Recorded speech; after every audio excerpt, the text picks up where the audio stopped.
Welcome to the Plant Trainers Podcast, where we're helping people improve their quality of life through nutrition and fitness. And now, your hosts, nutrition and wellness coaches, international speakers, Adam and Shoshana Chaim. Hey, I'm Adam Chaim. And I'm Shoshana Chaim, and we are Propelled by Plants. Today we bring to you episode 317, 5 Steps to Plan Your Fitness. So everyone, welcome to the summer episodes of the Plant Trainers Podcast. And as you know, we're super dedicated to putting out at least 52 episodes a year. And also, as you know, like anyone else, a break is needed for rejuvenation, inspiration, as well as the need for a little bit of fun and adventure. If you're a longtime listener, you know that we have creative ways to keep you informed, inspired, and in the know over the summer while we take a short break. So over the next couple of weeks, we'll be sharing with you some of the audios that we grabbed from some of the videos that we created throughout the year. Don't worry, we'll be back at the end of August with our regular 45-minute shows that include high-profile doctors, fitness experts, transformational stories, healthy lifestyle advocates, and juicy podcast just with us. So while this episode is going to be a little bit shorter, it leaves you with a few minutes to just head to Apple Podcasts and leave us a 5-star rating and review about your favorite show, which hopefully is us.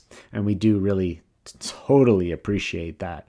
And of course, like always, feel free to share this episode out on all of your social media outlets, because the more people that hear it, the more people will be able to help spread our amazing and important message. Thanks and enjoy the show. We were first introduced to Four Sigmatic Foods while I was browsing a natural food store looking for a coffee-like substance that would provide some energy and some health benefits. And as I was looking around, I was drawn to this mushroom coffee mix. It contained cordyceps and chaga mushrooms, and at the time I was already using cordyceps in my daily routine, and just mixing it with the coffee, it seemed like a perfect match. This combination really got me going in the morning. Whether I was getting ready for a short run or a long run, it didn't matter. The best part is that when you use this mix, you don't even need a coffee machine. And so no matter where you train, you just need a mug and some hot water and a packet, and you're good to go. The quality is amazing. The chaga mushrooms help support daily immune functions, and the cordyceps have incredible antioxidant properties.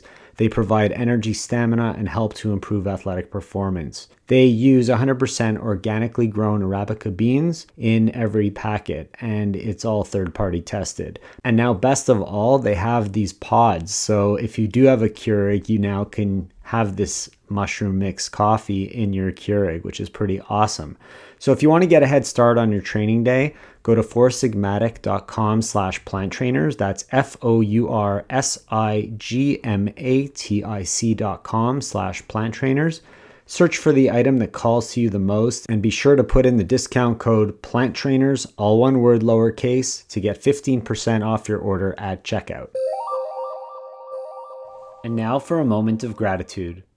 So at this point in the show, we normally give you our moment of gratitude and encourage you to do the same. But since we've recorded these in advance, our moment of gratitude wouldn't be as timely. And so what we'd love for you to do is just take a moment to yourself and think about what you're grateful for right now in this very moment, and maybe share it with somebody that you love, because the more we share our gratitude, the more we have to be grateful for. Today we're here to talk to you about the 5 steps that you could take to help plan your fitness out. And there's so many things that you could do. There's so many places that you can get your information. And we wanted to share these 5 steps because they're things that have really helped us and the people we work with really get them to the next level with their fitness. If you're just starting out, or if you've been training for a long time, you could always dial back and go back to these fundamentals. And the reason why we know that these fundamentals that we're about to talk about are different than what everybody else is talking about is because we're really dialing it back, like Adam said, and we want you to go in and we want you to assess your fitness level.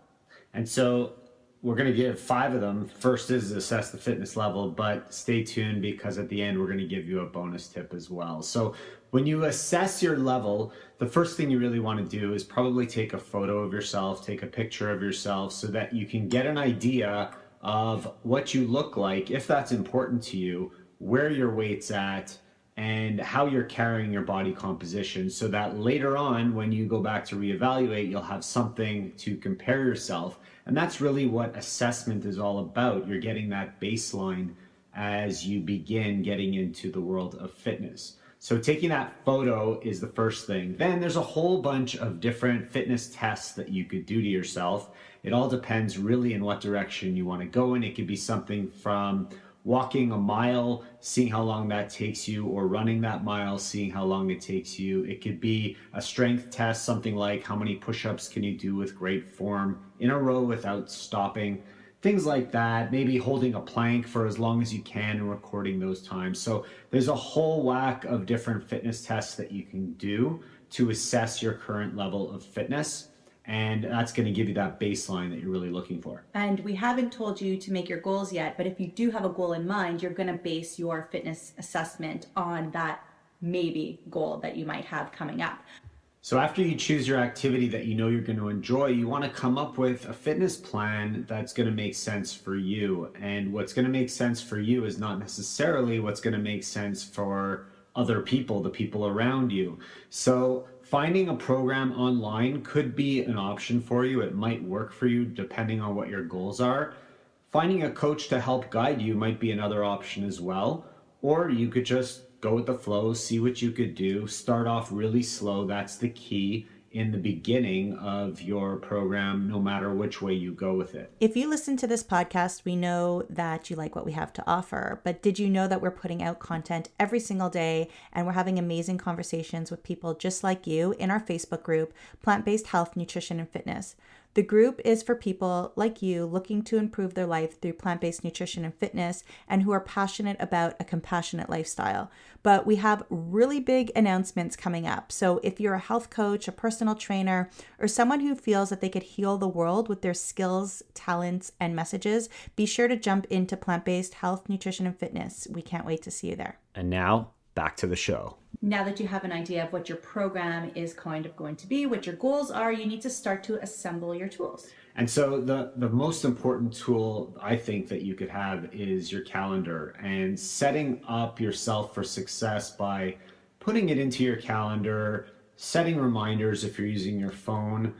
Using a handwritten calendar works too, but something that you check often, and put it in there as if it's an appointment so that you are making it required for you to attend. And the other thing you need is to make sure you have the equipment that you are going to need for your activity. So if you're going for a walk or a run, you want to make sure you have proper running shoes as your example. The other great tip that I love and give people is that if you know you're going to be doing your exercise the next day, which you should because you checked your calendar and your schedule, set out your clothes the night before so that when you get up out of bed, they're already on the floor or they're on the bench or wherever they are. They're ready for you to put them on, ready for you to start your workout, and it reminds you right away that you got to get it done. Can you sleep in your clothes the night before so you don't have to get dressed in the morning? So you laugh, but there have been people that have done that because that's what gets them going the next morning. They wake up, they're already dressed, they just slide on their shoes, they go out the door. It happens. People do it all the time. Not me, but other people do. I don't think it's meant to breathe through the night, but you do what you got to do. Yeah, and if you're going to start attending classes, whether they're spin classes or aerobic classes or swim classes, just make sure you add that to your schedule. You know when they are ahead of time, so it's not a last minute kind of get together and then you're going to miss the class. Make yourself accountable to it. Okay, so here's where people sometimes get hung up. You need to take action. So you actually have to do what you're going to say you're going to do, right? So the key here is to start slow and remember that progress is going to take patience and you're going to improve over time. Don't expect any miracles. Don't expect change to happen overnight. A lot of people look at what's happening on social media and they see huge changes, but they don't see all the work that goes into it. So there's a lot of work that's going to go into you improving your level of fitness. So just be patient with that. Be creative in your workout if you're setting your own plan. Don't be afraid to do things that other people might not be doing, but things that you enjoy. That's okay. And pay attention to your body. So if you do your fitness training, your workout, and your body's not reacting well to it, that tells you something. So you need to make adjustments, you need to make changes. Maybe you need a rest day, maybe you need a day off, maybe you don't. So just be mindful of that. And the other thing I'll say when taking action is you don't have to do all your fitness in one shot.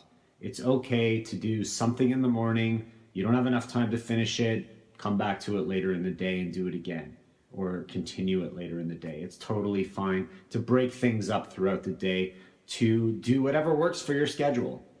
And again, something that will differentiate this video from a lot of the other ones that you've seen out there is make sure that you are monitoring your progress. Yeah, you got to keep track of what's going on. So whether you're using a journal or an app or writing it down on a piece of paper, whatever you choose as your method to keep track, it's really helpful to you. It gives you some feedback based on your workout. So you could always look back at the beginning of the week, see what you've been doing, see where you're at this week. Lets you know if you need to adjust something, tweak something, make it a little more efficient. If you didn't like it, write it down. I didn't love it today. I wasn't feeling well. How can you make it better for the next session? So that's really, really important that you are able to grab that feedback, review your progress, and then go ahead and adjust moving forward.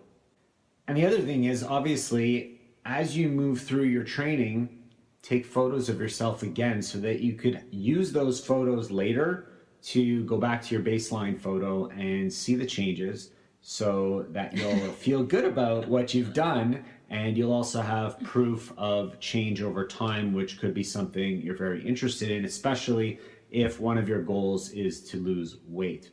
So that's 5 steps that you could take to plan your fitness. And if you remember back at the beginning of the video, I said I'd give you a bonus tip. And it's such a simple thing that people sometimes forget. And it's just this: have fun. Make sure you're having fun doing what you're doing, because if it isn't fun for you, the chances of you continuing to do this fitness routine, to do the exercise or the workout long term goes down. So if you enjoy what you're doing, you're more likely to do it. Thank you all so much for listening to this edition of the Plant Trainers Podcast. We want to make sure that you subscribe on iTunes, Google Play, iHeartRadio, Stitcher, or any other podcasting platform. We really appreciate the feedback we receive from you every time we get a 5-star rating or review on iTunes from one of our fans. It really helps other people find us just like you did. Thanks so much to our patrons. To become a patron, visit us at patreon.com/planttrainers. Even supporting us with $1 really makes a difference in the quality of the show. And don't forget to connect with us on Instagram and Twitter. Our handle is @PlantTrainers. Like Plant Trainers on Facebook, join our newsletter, and check out our website at planttrainers.com for awesome recipes, a list of our services, and of course, our latest podcast. We encourage you to email your questions to info@planttrainers.com so that we can help you improve your quality of life through nutrition and fitness. So we hope we've inspired you today. Join us again next time and have a healthy day. Or is that too corny? It's a little cheesy.